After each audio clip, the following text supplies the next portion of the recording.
Next हमारा आता है sixth main topic reflection of waves. Reflection of waves में क्या बताया गया कि जब कोई पल्स और ट्रैवलिंग वेव जो है इनकाउंटर करती है रिजिड बाउंड्री में तो इट गेट्स रिफ्लेक्टेड।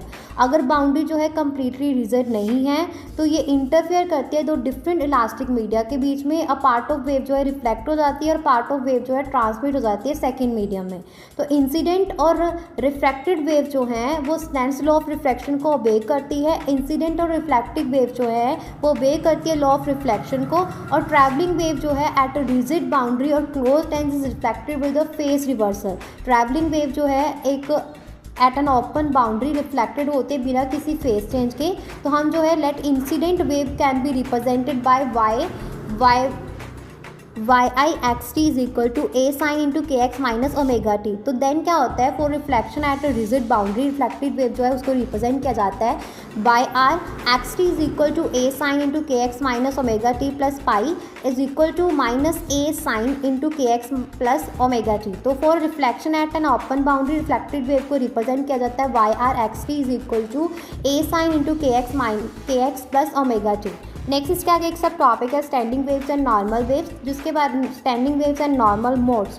यस, तो वेव फॉर्म जो है जहाँ पे डिस्टर्बेंस जो है वो does not move to either side उसको स्टेशनरी वेव्स और स्टैंडिंग वेव कहा जाता है। और हम वेव ट्रैवलिंग जो है in positive direction of x axis भी y1 x t is equal to a sine into k x minus omega t. तो वेव ट्रैवलिंग जो है in negative direction of x axis y2 x t is equal to a sine into k x plus omega t. तो principle of superposition जो है हमें मिलता है जिस फॉर द कंबाइंड वेव। तो y into x t is equal to y1 into k x y1 x t plus y2 x t. तो a sine into k x minus omega t plus a sine k x into k x plus omega t two a sine k x into cos omega t. तो amplitude जो है 0 है for the values of k x जो दिया जाता है sign k x is equal to 0। तो उन वैल्यूज़ के लिए K x is equal to N pi for N जो है 0 1 2 3 हो सकता है।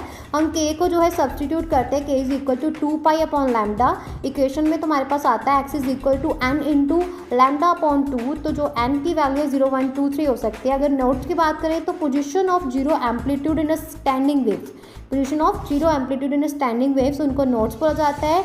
डिस्टेंस ऑफ लैम्डा अपॉन 2 जो है जहाँ हाफ ऑफ वेवलेंथ जो है सेपरेट करता है दो कंसिक्यूटिव नोट्स को। तो एम्पलीट्यूड जो है वो मैक्सिमम होता है value of 2a which occurs for the value of k x that given by magnitude sine k x is equal to 0।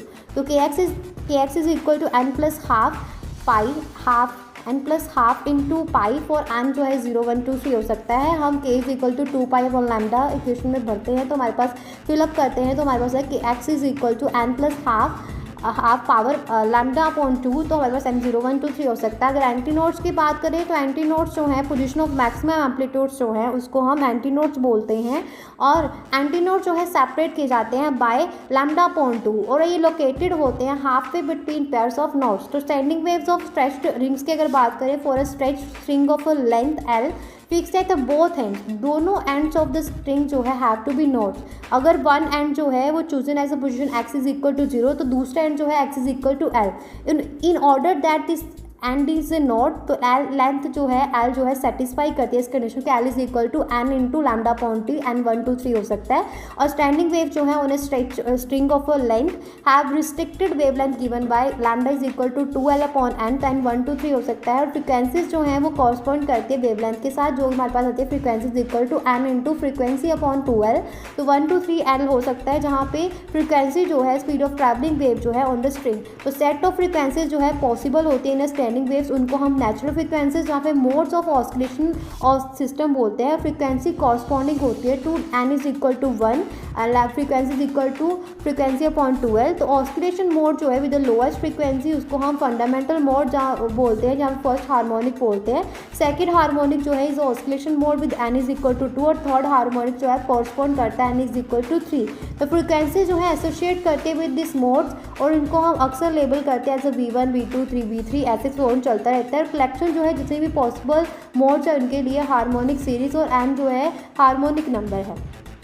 तो अभी इसके बाद हमारे पास आता है कि modes of a vibration of a pipe close at one end. तो in a close pipe standing wave जो है फॉर्म्ड होती है।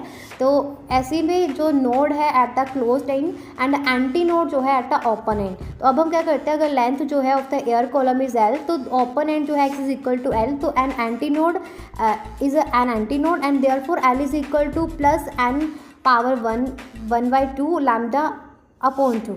तो हमारे पास लेंथ जो 0.23 हो सकता है और मोड्स जो हैं जो सेटिस्फाई करते हैं कंडीशन को, lambda is equal to 2L upon N plus 1/2, तो एन 0.123 हो सकता है। और कॉरस्पॉन्डिंग फ्रीक्वेंसी जो है अलग